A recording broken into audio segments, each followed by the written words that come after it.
Быйыл өкмөт менен жергиликтүү бийликтин алдына жумуш орундарын түзүүнү негизги тапшырма катары коюп келатам.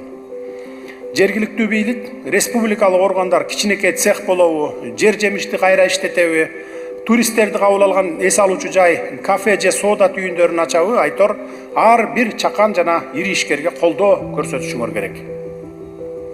Сиздер жакшы билгендей, мен 2005-жылы депутат болуп шайланып, саясатка келгенге чейин ишкерлик менен алектенгенмин.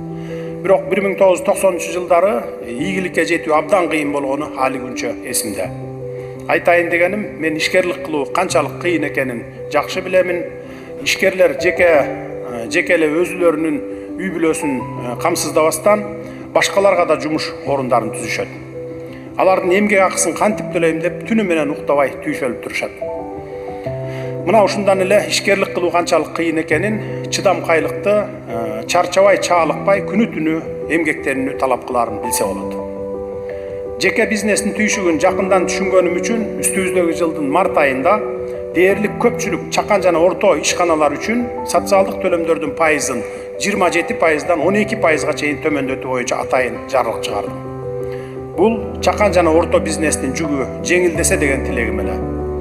Мындан сырткары көптөгөн мамлекеттик текшерүүчү органдар ишкерлерге кандайча тоскоолдук кылып келатканын дагы жакшы билем. Буга чейин ишкерлерди текшерүүгө мораторий жарыяланган. Ошентсе да ишкерлерге дагы көмөк болсун деп жыл башында текшерүүчүлөргө дагы бир катуу мораторий киргиздим.